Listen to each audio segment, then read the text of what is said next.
Hi friends, Gary Schneeberger here with Beyond the Crucible. Did you know we've recorded more than 200 episodes of this podcast over the last 5 years? And every so often, especially when the holiday season hits, we remember a few conversations from the archives that deserve another listen and another look. So this week we're bringing back one of my and Warwick's favorites from the last year. And I hope it becomes one of yours if it isn't already. It's our conversation about the lessons we can learn about moving beyond our crucibles from the classic animated film Toy Story. If you're listening on your favorite podcast app, send us a note afterwards at info@beyondthecrucible.com to let us know what stood out to you. And if you're watching on YouTube, please leave us a comment with your thoughts and subscribe to our channel. And with that, cue music.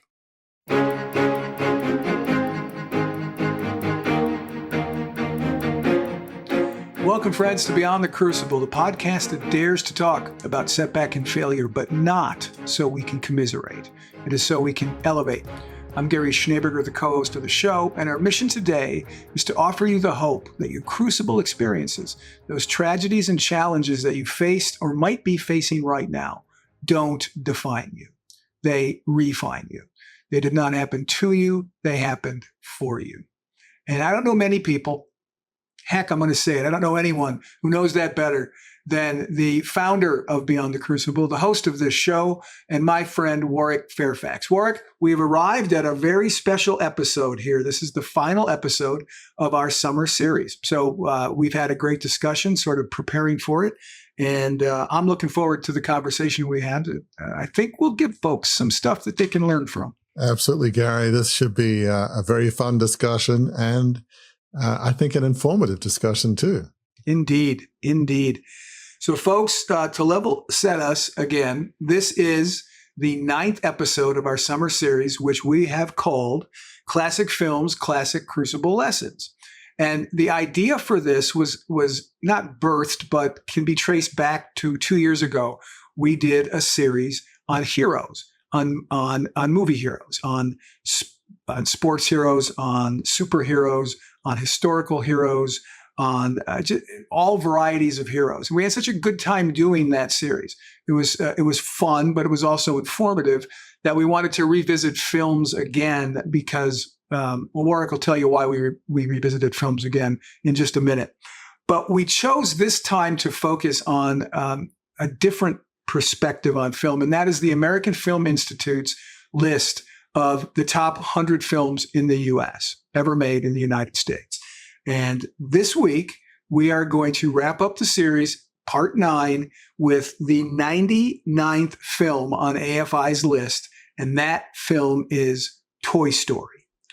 Now, Warwick, I haven't shared this with you beforehand because I want to surprise you a little bit, maybe. We've done now, this is the 9th and final episode, as I've said, of this series. We have covered over the last 2 months how much time do you think we have? If you strung all the movies together, how long do you think they are?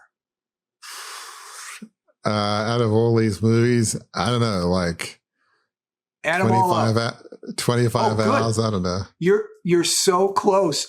It's 23.8 hours, which means Really? We have devoted time watching movies, unpacking movies, exploring the crucible lessons of movies for basically one full day of time, 23.88 hours. That, I'm going to pat myself on the back a little bit for that. That's bravo for us, Warwick. I applaud you for studying that because that surprised me when I did that. Also, just for trivia's sake, the longest film that we did was Schindler's List, which was 3 hours and 15 minutes. And the shortest film is what we're talking about today, Toy Story, which is 81 minutes long, which is like crazy. It's not even an hour and a half. But it goes by, it doesn't go by too quickly. The lessons do land. And we're going to talk about those lessons here today, folks. But Warwick, every episode of this series, this is the 9th time I've asked you to just talk a little bit about why movies are such a great wellspring of insight into bouncing back from crucibles. Yeah, it's an interesting question. I think classic movies, they're called classic movies for a reason. And typically you've got a protagonist or a hero up against long odds. There's a crisis, and we don't know if they're going to succeed or not. It tests their character. And very often when somebody goes through a crisis, they're either defined by their worst days, we say on Beyond the Crucible all the time, or they rise above it. And so in these movies and over the course of these weeks, we've had some people who have been defined by their worst day or worst days they've not been able to overcome, and others have been able to overcome huge challenges. And it does test and almost define their character. So by looking at these classic films, it's a good way for all of us to learn, how do you get beyond your worst day? How do you avoid being defined by that day and having your character being defined by just terribly challenging circumstances? Yeah, and it's great. And since this is the last episode, I'm going to ask another question before we get into the movie, because you mentioned we had a couple of episodes where people did not overcome their crucibles. They leaned into their crucibles. Their lives were defined by their crucibles, in The Godfather and Citizen Kane in particular. But we can learn things from that too. I think one of the great things that I've loved about this series is that no matter the genre of movie, no matter the lead character or the character that we pull out to talk about, there are still big lessons for people to learn, even from those people, maybe especially from those people who let their worst day define them. Yeah, that's so true. Because you can say, well, I can see the decisions that those characters made in those movies, and I don't want that to be me, because it typically almost always doesn't end well. They don't have happy or fulfilling lives. They typically don't have too many friends. So by looking at what could be, you can say to yourself, what do I have to do to avoid being that person? It can be very instructive. Yeah. But that's not the case with our friends in Toy Story. Our friends in Toy Story do indeed learn many lessons from their crucibles. The movie Toy Story is the first ever feature film from Pixar, which is now just an enormous company. But this was their first ever film from 1995. And it was the first ever entirely computer-generated motion picture, which is also pretty fascinating from a trivial historical perspective. It was such a critical and commercial success that it has spawned 3 sequels. So we're up through Toy Story 4 now. And Toy Story 5, I read, is scheduled for 2026. So there's more Toy Stories to be told. And the first Toy Story, like all of its sequels, is set in a world where toys interact with and talk to each other. These aren't toys that just kind of lie in a box. They do lie in the box when humans are around, but when humans aren't around, they come out, they talk, they have adventures, they interact, they crack jokes. They have a whole life that we don't know about when we're out of the room. That's one of the most charming things about these movies. And in the original movie that we're talking about, the first Toy Story, it opens with a very iconic song as the opening theme, and that was sung and written by Randy Newman, called "You've Got a Friend in Me." We've all heard it. We can probably all start singing it. If I've created an earworm for you, I apologize. But I wanted to bring it up, Warwick, because that song really perfectly sets up sort of, these days we talk about movie franchises as cinematic universes. The Toy Story cinematic universe is set up pretty well by this song, by establishing the dynamics at work in the film. All the toys live to serve those who play with them, right? It's the toy's life of significance that's being sung about in this song. This is a really interesting movie. It's funny, a lot of us are familiar with Toy Story. My kids were young when this came out in the 90s, and, Toy Story 2 and 3. But I think I'd learned something as we were preparing and as I was watching that movie through the lens of Beyond the Crucible. And you're right, Gary, that when you look at these toys, their whole life is to serve their owner, in this case, a young boy, Andy. In a sense, their whole lives are a life of significance. It's not about, my worth and value as a toy. It's all about the joy and happiness I can bring to my owner, in this case, Andy. So, they believe that they're there for Andy to play with, for him to have adventures with, to inspire his imagination, for him to have fun. I mean, certainly, when you look at kids who are playing, they're sort of acting out roles and characters and right. imagining different, scenarios they're living in. It's a way of really just exploring and becoming who they want to be, in a sense. So play is very helpful for children. And in a sense, toys in Toy Story have this noble profession of helping kids to become fully themselves. As I've said, they live to serve, to make their owner happy. And this is a role that, for the most part, all the toys in Toy Story embrace. There's a shared value of helping Andy be happy and joyful. And, what's interesting, Gary, as you mentioned that song, You've Got a Friend, like many of us, I've heard it numerous times. I'm sure I watched each of these movies a number of times, given that my kids were young at the time. But as we look at the lyrics of this particular song, it really highlights the nobility of the profession, if you will, of these toys, and how they see their life as service, their life as significance. There are some wonderful lines in that song. Lines such as, when the road looks rough ahead, you've got a friend in me. There isn't anything I wouldn't do for you. We stick together and can see it through and through. Some other folks might be a little smarter than I am, bigger and stronger. But none of them will ever love you the way I do. It's me and you, boy, and as the years go by, our friendship will never die. I mean, sticking through thick and thin, rough roads ahead, our friendship will never die. I mean, that's incredible. Imagine having a friend that will stick with you no matter what, will be devoted to you, even love you. I mean, that is a powerful and encouraging and uplifting thought.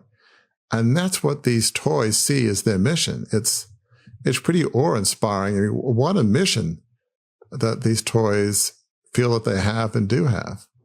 Yeah, and I love what you said at the start of what you were saying there, is that you've watched the movie several times. Your kids were young, and it never occurred to you to see them from this perspective or that perspective. I think one of the reasons that we love doing these kinds of series so much is because, I mean, I've seen The Godfather, for instance. I'll go back to that one. I've seen that like probably 20 times in my life. I've pulled things out of that from a Beyond the Crucible perspective that I'd never thought of before. And the same thing happens with Toy Story. And it's particularly, I think, inspiring that Toy Story is a movie at least partly made for kids, right? It's made for kids and adults because both can enjoy it. But from that, we are able to pull, right? Classic films, classic Crucible lessons. We're able to pull classic Crucible lessons. So let's start diving into some more of those classic Crucible lessons. The movie then moves on. The plot is this: Woody establishes himself quite quickly as a leader of the toys who live in Andy's room. When he learns of Andy's birthday, that Andy's birthday party's been moved up, it's a major crucible, a major crisis for all the toys. Andy's birthday party they thought was going to happen a few days later. It's actually been moved up. And they're all nervous, and it's Woody's job to investigate what gifts Andy gets. He's got to lead that charge to find out. He's got to deploy the other toys to find out what gifts Andy gets at his party, just in case a newer and better toy is given to him. Among the toys that are anxious and nervous and concerned about the toys that are coming into the house are Mr. Potato Head, Slinky Dog, Rex, the Tyrannosaurus, Ham, the piggy bank, and Bo Peep, the porcelain doll, who spoiler alert, has a bit of a crush on Woody, as we see throughout the film. You'll kind of catch that a little bit. To calm them down, Woody, who is a sheriff, he's got a sheriff's badge on, he's a cowboy, and he's been Andy's favorite toy, it's important to note, since kindergarten. So he's looked to as the leader by all the other toys.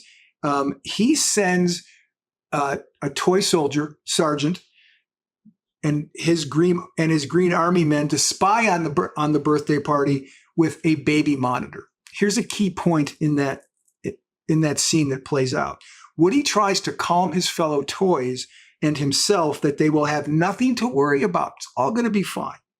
It doesn't matter how much we're played with, Woody says. What matters is that we're here for Andy. But his resolve falters when he gets a look at Andy's new toy. Dun, dun, dun, dun. It's a Buzz Lightyear action figure. And that sets the whole plot in motion, and it certainly sets the toys off on some Crucible experiences. So this really does trigger, Warwick, Woody's Crucible, and really the Crucibles of all the toys. That they can and will be replaced, they think. That they don't matter enough, always a fear. That they are only one failure away from losing their purpose, right? Of loving Andy, being there for Andy. That's really a fear all of us, isn't it?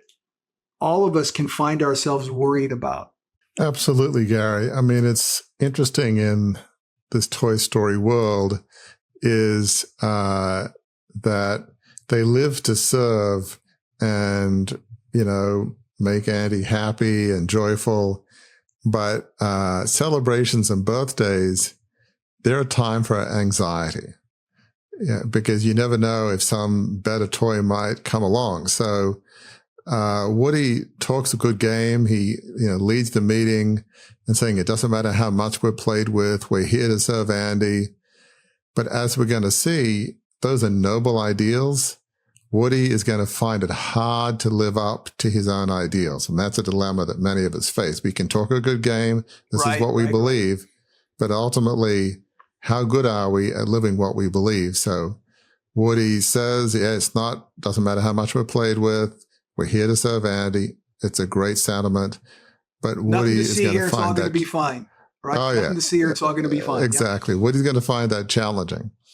And so the toys have competing emotional forces at work on them. On the one hand, their life of significance is to serve their owner, Andy. On the other hand, birthdays and celebrations come along, and they could all be replaced by a better toy, a better model. For instance, in the case of Rex, a better dinosaur.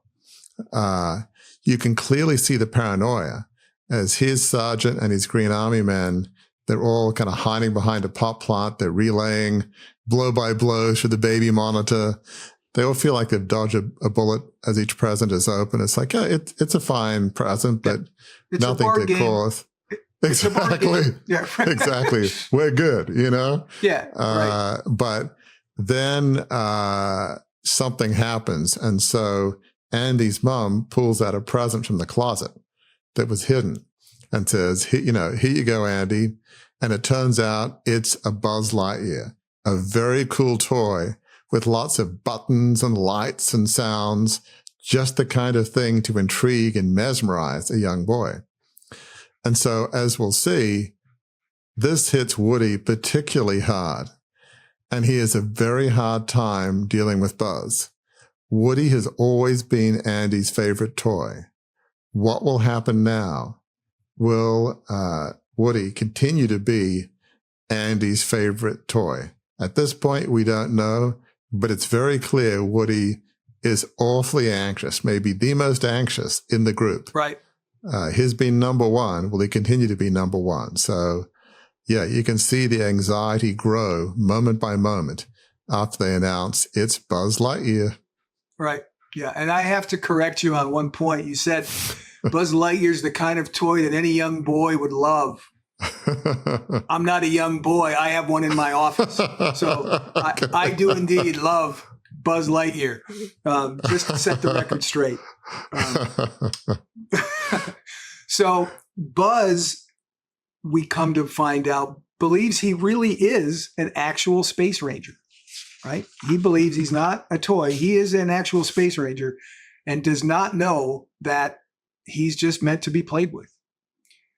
He impresses the other toys with his high-tech features and becomes Andy's new favorite toy, provoking Woody's jealousy. All the things that you were talking about that Woody feared now come true because suddenly Andy's like, oh my gosh, look how cool his toy is.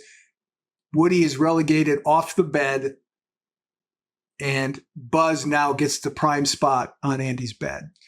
But that's not the only wound that Woody takes on with Buzz's arrival. He's also hurt by how impressed his fellow toys are with Buzz's features.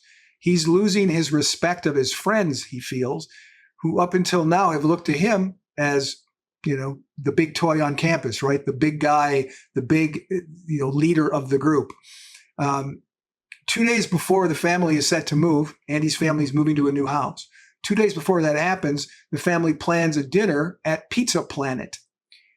To ensure Andy brings him along and not Buzz, Woody tries knocking Buzz behind the desk with his with the radio-controlled car, creatively named RC for radio controlled. However, Buzz is accidentally knocked out of the bedroom window instead, and most of the other toys believe Woody has deliberately pushed Woody out the window, nefariously, jealously. Andy takes Woody with him to the restaurant because he's the only toy now that's on his bed. But Buzz chases after the car and furiously confronts him. The two fight, fall out of the car, and they're left behind. Woody laments being a lost toy. After a further quarrel, they hitch a ride to the restaurant on a Pizza Planet delivery truck. Warwick, what are the lessons we can learn from the way Woody treats Buzz that can help us in our relationships with those we lead and those we just do life with? There are lots of missteps. There are lots of assumptions. There are lots of things that Woody does. What can we learn from those things? His initial reaction to Buzz. Yeah, Woody's initial reaction to Buzz is not good. It's a crucible for Woody because Woody took pride of place as the toy that Andy would take in his bed and sort of the number one spot in his room, the number one toy, if you will, and now he's been displaced. So for Woody, it's a huge crucible. We talk all about don't be defined by your worst day. At this point in the movie, Woody was indeed defined by his worst day. It changed his character. The worst side of him came out. And so Woody treats Buzz poorly. He is very jealous. We can see just how everything that's happening is affecting Woody. So before, all over the walls, you had posters of cowboys and, Western scenes. They're all gone. Now we can see Buzz Lightyear and Space Ranger posters. Well, that's a graphic depiction showing that Woody is no longer number one in the heart of Andy. Right. Andy even has a Buzz Lightyear bedspread, and he never had a Woody bedspread. So, I mean, he's taken his game up a notch by getting the bedspread of Buzz. Oh, yeah. And all of that hurts. That is like salt in the wound. Each one of those is like another cut, if you will. And this strikes at the core of Woody's identity as Andy's favorite toy, as you said, since kindergarten. So in a sense, Woody is asking himself, who am I if I'm not Andy's favorite toy? Woody cannot handle this, and in anger and jealousy, he seeks to mock Buzz. And it's not helped, as you say, that by the fact that Buzz is such a big hit with the other toys. Another cut, another wound. Andy can't stand how popular he is, as you say, big man on campus. They're all so impressed with Buzz and all the buttons and the sounds that he has. And Woody's no longer the center of attention. He's getting like almost no attention. Now, amidst this crucible, Woody's friend, and as you say, in a sense, love interest, Bo Peep, who really, likes and admires Woody, she tries to soothe him by saying that Andy will always have a special place for Woody. But Woody doesn't listen. and says that Buzz should stay away from Andy.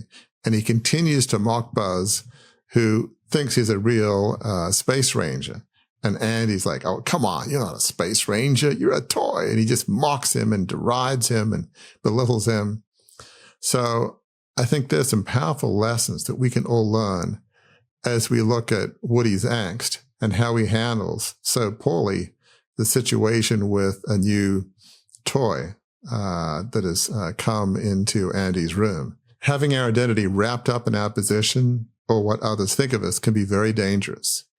In most cases, it's inevitable that we will lose the position we have, whether it's in an organization, how we see ourselves at school, how we think other people see us.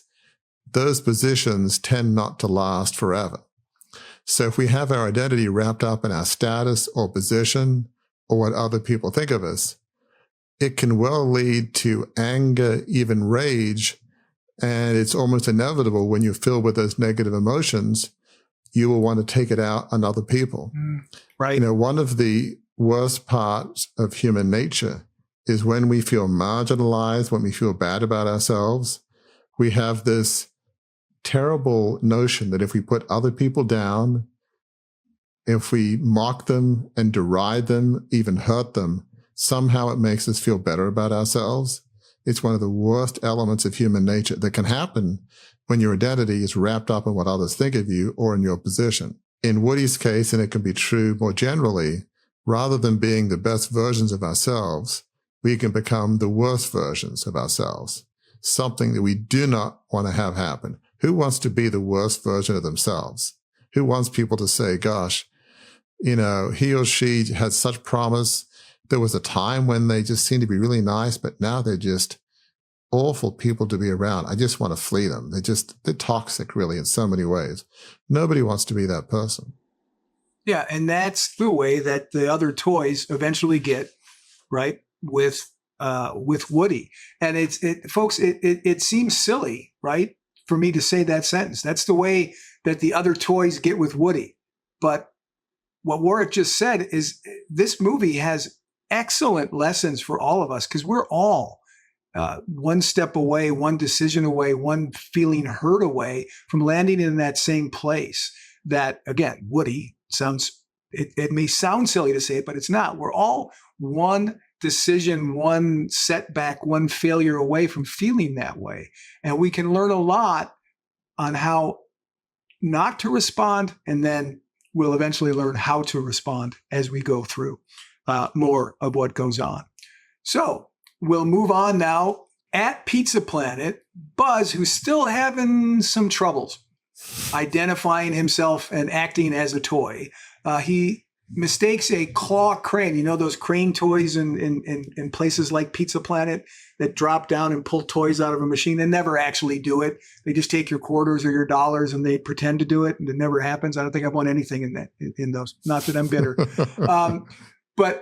But Buzz mistakes one of those toys, one of those claw cranes, as a spaceship, and he climbs inside with all the little green men who are the prizes that are inside this crane toy, and that's where he starts to get pursued by the bad guy of our story, and that's Sid. Sid is Andy's next door neighbor who is not nice to toys. Sid, he's sadistic. He takes the two, Woody, who climbed in after Buzz to try to save him, get him out. He takes the two from the crane to his house, where they encounter his bull terrier, Scud, and his mutant, quote unquote, toys, which he's made from parts of other toys he's destroyed. Buzz, after watching a television commercial promoting him inside Sid's house, realizes that he is a toy after all. He attempts to fly but falls, breaks his arm, and suffers a mental breakdown. This is Buzz's crisis of identity. Everything he thought he was, he realizes he is not. We can all go through identity crises. Why are they such difficult crucibles to move beyond? Yeah, Gary, it's an interesting question. A key moment in this movie happens when Buzz sees a TV commercial, and it says that he really is a toy after all. It's like you can get your Buzz Lightyear action figure. It talks about the buttons he has, the lights that turn on, the sounds he makes, and it just hits him like a ton of bricks. It's all true. What Woody has said is true. He is a toy. Buzz is horrified. He is an action figure. He even finds a made in Taiwan stamp on it. Right. It's like, I must be a toy. It says where I've been made. He is sad. He's crestfallen. He sees a bird flying outside the window, and he knows that he can't fly. In a moment of resolve, you can see sort of the steely look on his face. He tries to fly out the window, but instead falls short and just falls down the stairs, and his arm breaks off. He shakes his head in frustration. I mean, what sort of a tragic, forlorn figure. Buzz is not in his right mind. He is depressed. I mean, he has lost it. He's in a full-blown identity crisis. Buzz thought that he was a real space ranger, part of the Galactic Alliance that seeks to protect the galaxy against the evil Emperor Zurg. That's a pretty big mission, protecting the galaxy. That's not small. That indeed was a life of significance, at least so Buzz thought, and that's a reasonable thought. How could being a mere toy be a life of significance? It felt like such a come down. Here I was, born to save the galaxy. Right. And now I'm just a toy.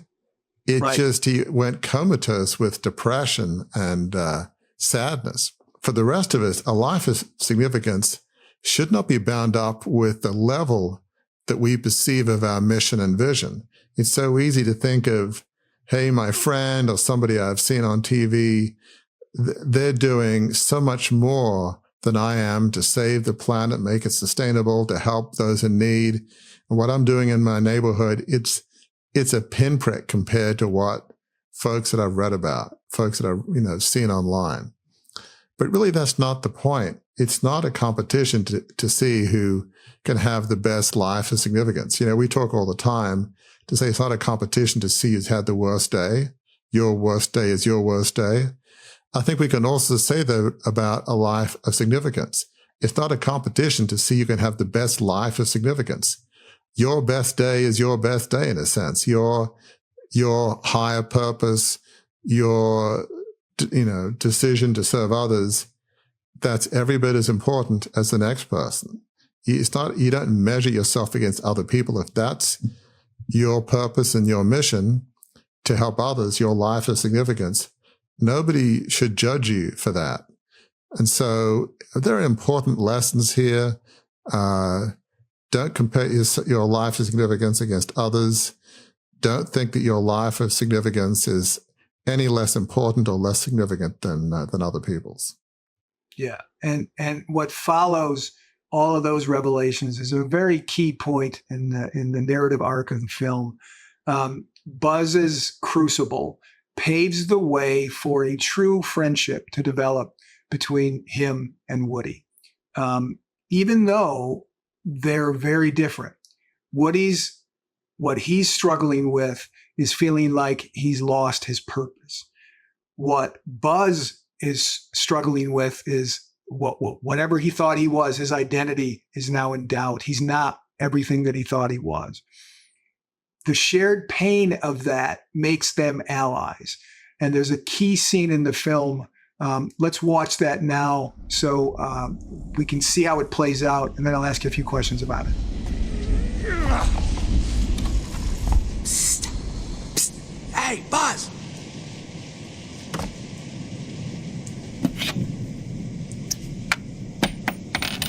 Hey, get over here and see if you can get this toolbox off me.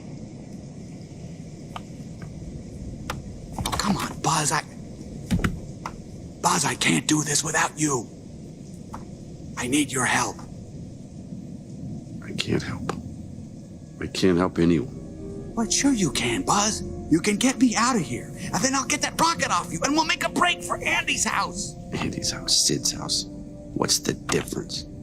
Oh, Buzz, you've had a big fall.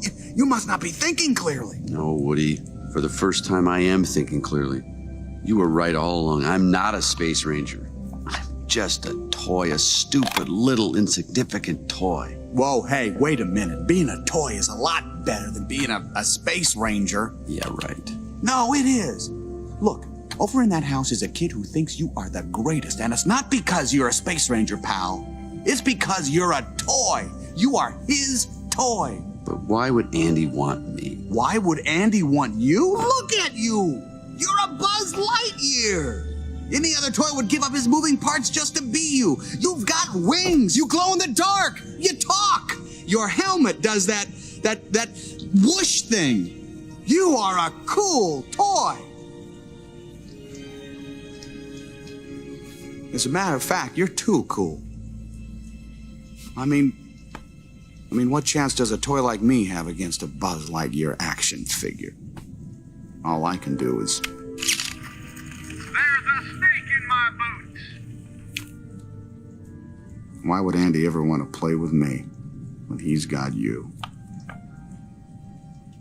So, Warwick, after seeing that scene, it makes it really stark to me that crucibles can be a powerful bonding agent for us, can't they? Absolutely, Gary. In this clip, we see that Buzz feels absolutely worthless. He's forlorn. He has no purpose. He's a mere toy. He's not a superhero space ranger whose mission is to save the galaxy. We see that Woody is trapped under a milk crate.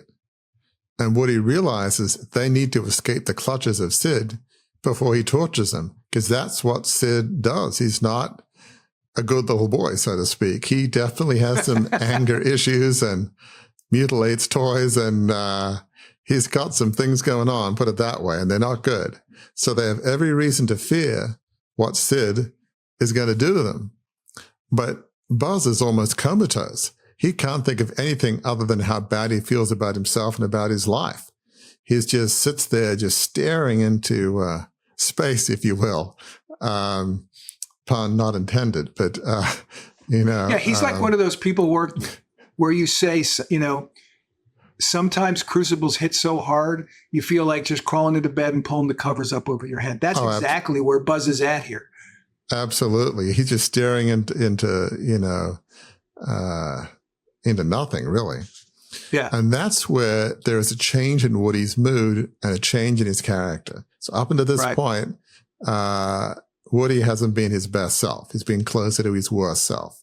He's been jealous and angry of Buzz. He tries to kind of push him behind a closet so that Andy will get chosen as a favorite toy to go to Pizza Planet. And he ends up pushing him out the window, and who knows what happens to Buzz at that point in the movie. So Woody is not looking good at the moment. He's looking angry, just a person that wants to take out his frustration on other people, especially Buzz. But when he sees how bad that Buzz is feeling about himself, you could see that Woody begins to feel empathy and compassion. And rather than feeling sorry for himself, he begins to just feel so bad for Buzz, who feels so bad about himself. And so Woody begins to empathize and encourage Buzz. And when Buzz says that Woody was right and that Buzz, is a stupid, insignificant toy, Woody pushes back. And he says that being a toy is a lot better than being a space ranger. He says there is a kid, Andy, who really likes Buzz. Any other toy would love to be Buzz. In fact, Woody says, you're a cool toy. He even says that Woody, is not as good as Buzz. Woody has this old, drawstring. You pull the string out his back, and he, goes on about all sorts of different things. Well, that's all he has. Buzz, he can, when you press buttons, he says all sorts of different things, has lights, lasers. I mean, objectively, you could understand why Woody would say that. He's got wings, for Pete's sake. Exactly. Yeah. So many things that Woody doesn't have. So, and at least from Woody's perspective anyway. as we'll see, Woody's encouragement and empathy, they do eventually work. So I think the broader principle here is when those we love and care about go through crucibles, it can actually help us with our own crucibles. Because by focusing on others and helping them bounce back from their worst day, it gives our life purpose. It gives our life meaning, and we can actually become a better version of ourselves, which helps us with our own situation. So it's sort of ironic that by Woody helping Buzz with his crucible, he starts thinking less about his own crucible, and it seems like the day is a bit sunnier, things aren't so gloomy. So who knew that crucibles of two people, they can actually help each other. And in this case, we have Woody beginning to bounce back and becoming a better version of himself by focusing on Buzz and his crucible and how he can help somebody that certainly he didn't see previously as a friend. He saw him as a rival. Now I think Woody's beginning to see Buzz as a friend, which is a dramatic turnabout in Woody's attitude. So it's just fascinating how when Woody focuses less on himself and more on others, specifically Buzz, it is a catalyst for Woody getting out of his funk and out of the depths of his own crucible. Right. You used two words early on in what you were just saying, compassion and empathy. And those really are, back out of this movie for a minute, those really are superpowers when it comes to dealing with crucibles, both to ourselves, right? If we show compassion and empathy to others, like happens with Woody, it's good for us, but it's also to the other people to help buoy their spirits. Those really are compassion and empathy. We don't talk about them all the time here, but those really are superpowers in the Beyond the Crucible arc, I think, aren't they? Yeah, so true. When you have compassion and empathy for others and for yourself, sometimes when you feel like that the crucible you're in is your fault, whether it is or not is a different question. But when you feel like it's your fault, and that certainly was my case, as listeners know, growing up in a 150-year-old family media business in Australia and then having gone through a failed $2.25 billion takeover, I was merciless. I just felt like, how could I have been so dumb, make so many dumb decisions, made decisions that ended up hurting people, which never was my desire.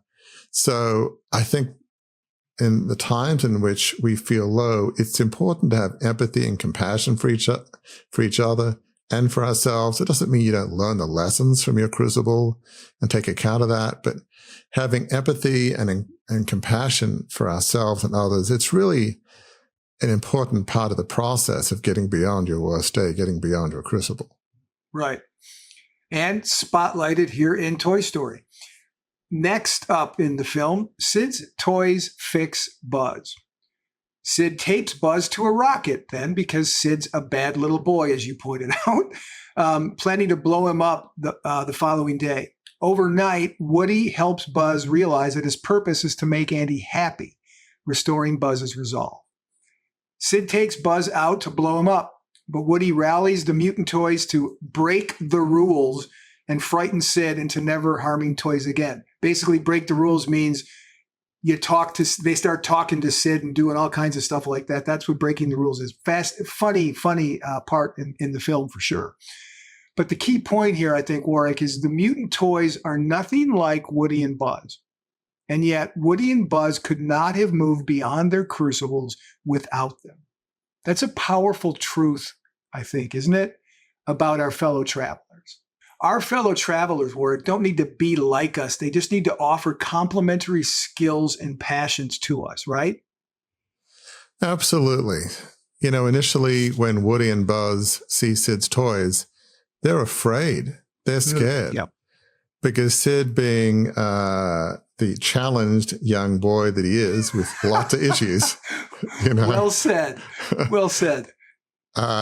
You know, there are no bad people. It's more just challenging upbringings and poor choices, I think is the better way of putting it. So Sid has mutilated these toys, swapped body parts around, and they do indeed look scary and intimidating.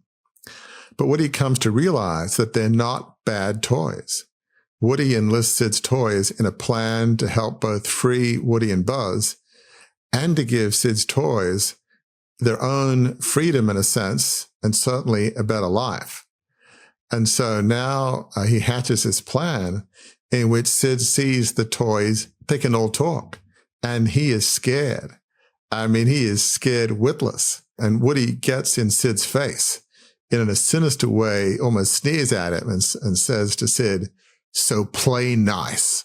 Right. The implication being, if you don't, there'll be, repercussions. You don't want to know what those are. Sid, being the not very nice kid that he is, knows exactly what he thinks Woody means by that. He doesn't have to be painted a picture. So Sid runs off. He's probably been punished before in his life, Sid, I'm guessing. Oh, yeah. So Sid runs off and is now very afraid of his own toys. So, like Woody, we need to realize that just because people are different from us, they might behave different, it doesn't mean that we should be scared or intimidated by them. By working with those who are different than us, we can often accomplish things much greater than we ever could have without them. So Woody, in a sense, was able to free both he and Buzz and Sid's toys by working all together. But it could not have happened if he didn't find a way to get Buzz out of his funk and, get out from under the milk crate and then enlist all of Sid's toys to, in a sense, freak Sid out so that they could all escape, at least Woody and Buzz, and so that Sid wouldn't abuse his toys any further. So it's a powerful lesson that people that are different than us can often be the ones who can most help us accomplish things that we never could have without them. So it's a powerful lesson. Yeah. I love that that you keep saying the words powerful lesson and talking about this movie and how we can apply it to our lives as we journey beyond our crucibles. Let's finish the journey of the toys in this film. Buzz and Woody are now freed and they pursue Andy's moving truck. But Sid's dog, who's just almost as bad as Sid, Scud is Sid's dog. Scud attacks Woody. Buzz stays behind to fight off the dog. Woody climbs into the truck and pushes RC out to rescue Buzz. Still thinking Woody tossed Buzz out of the window, the toys toss him out of the truck. Buzz and Woody pursue the truck on RC, and the other toys see them and realize their mistake. RC's batteries run out, though, forcing Woody to ignite the rocket strapped to Buzz. This is getting exciting, folks. Buzz opens his wings to sever the tape just before the rocket explodes. He and Woody glide through the sunroof of Andy's mom's car, landing safely inside. For all intents and purposes, that's the wrap of the movie. There's a bit of a postscript. The toys listen in on the Christmas gift opening in the new house of Andy's family. Mr. Potato Head is delighted when Andy's little sister, Molly, gets a Mrs. Potato Head for Christmas. Woody and Buzz jokingly ponder what gift could be worse than Buzz. I mean, come on. What gift could possibly outstrip Woody, the sheriff, and Buzz, the space ranger? What toy could possibly do that? Well, it turns out in this particular case, no toy, because Andy gets a puppy. And the movie ends with Woody and Buzz sort of nervously smiling at each other like, okay, this is going to be interesting. Taking all that into consideration, Warwick, everything that we've talked about here about Toy Story, what's the one big thing you hope listeners and viewers take away from this movie?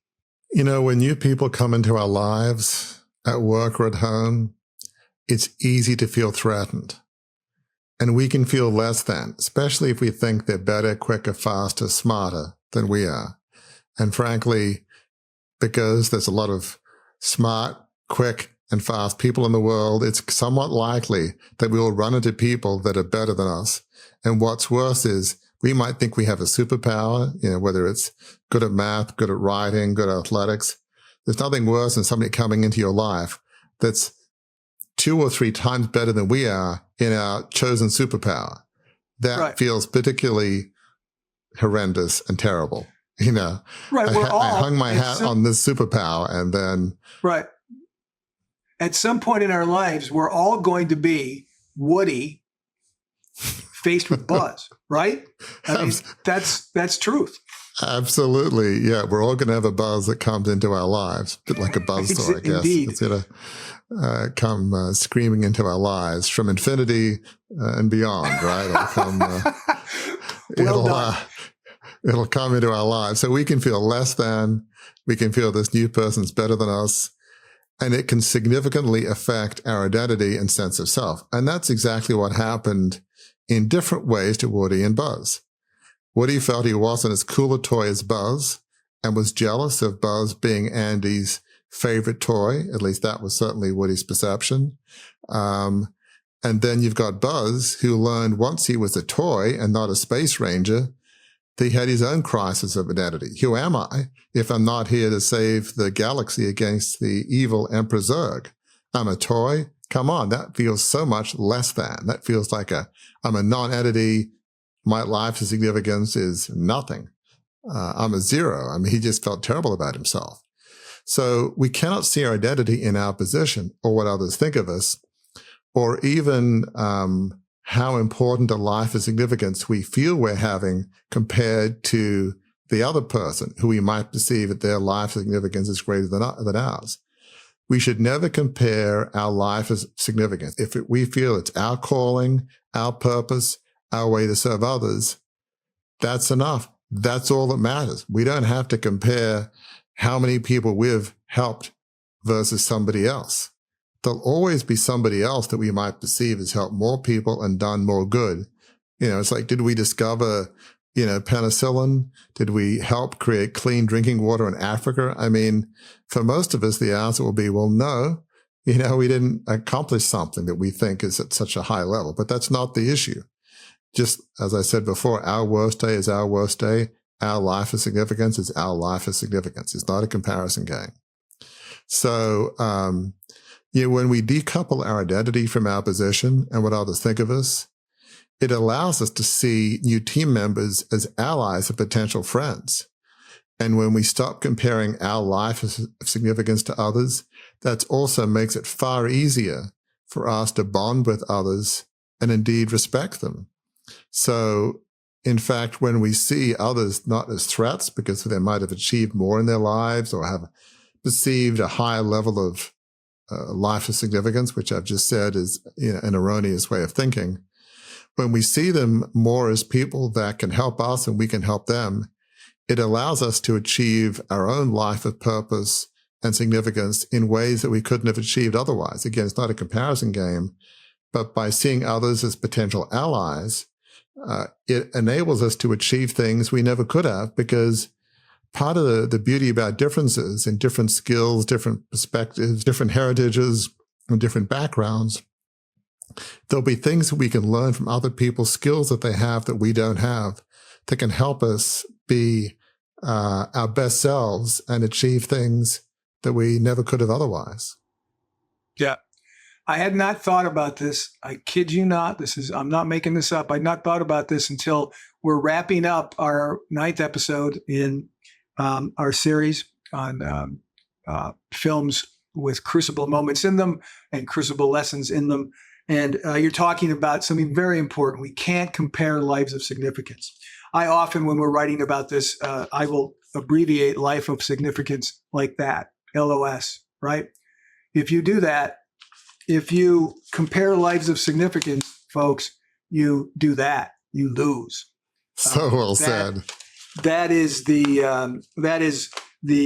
what I'm going to take away. One of the things I'm going to take away from this episode. And if you don't mind, I love that. Not only if you compare your life of significance to others, will you lose, you'll also be lost. You'll be lost in self-recrimination and in a spiral of doubt and self-persecution and bitterness and anger, and you lose and you are lost. Who wants to be that person? So don't compare yourself to others or their lives of significance. Okay, I've got an idea, Warwick. Let's take this on the road to colleges and teach a course in the crucible lessons of Toy Story. I think we could set the world on fire. Well said.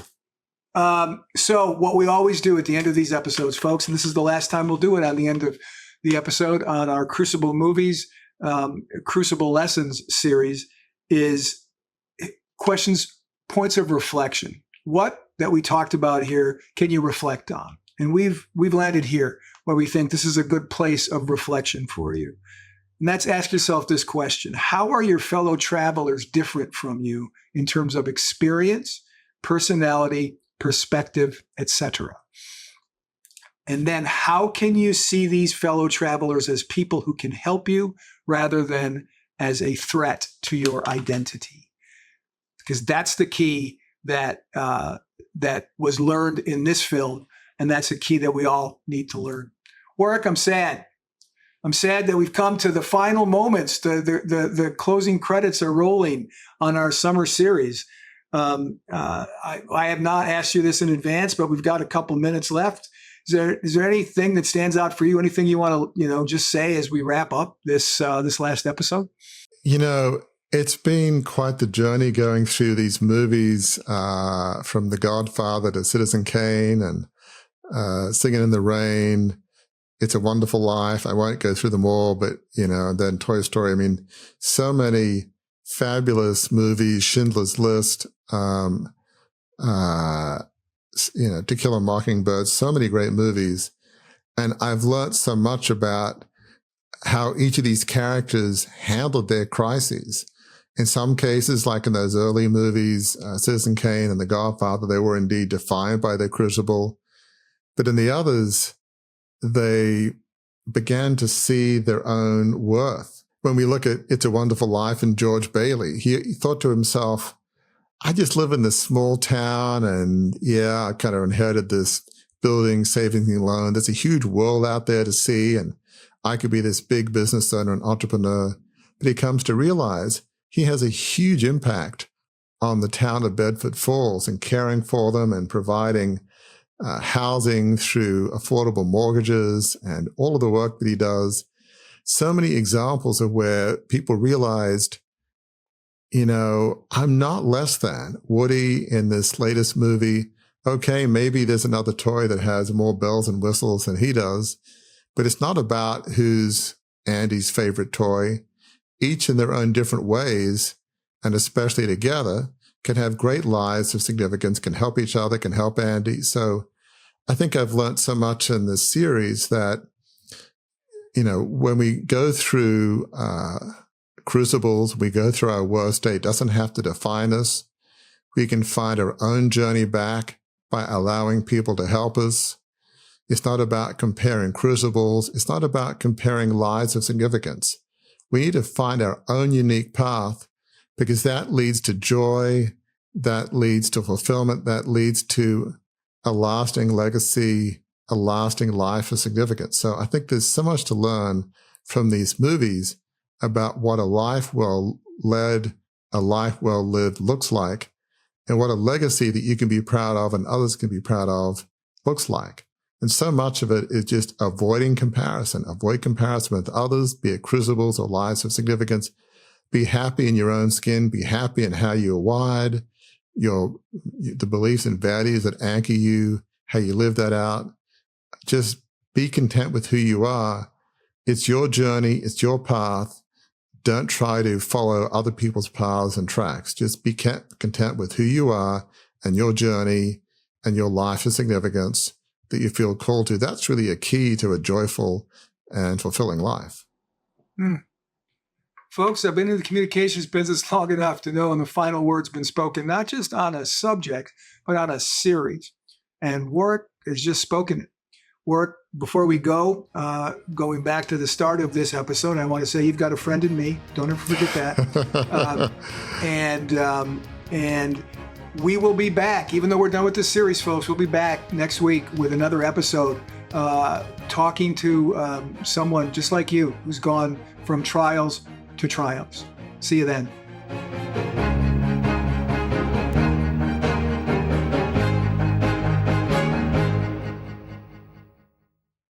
Welcome to a journey of transformation with the Beyond the Crucible assessment.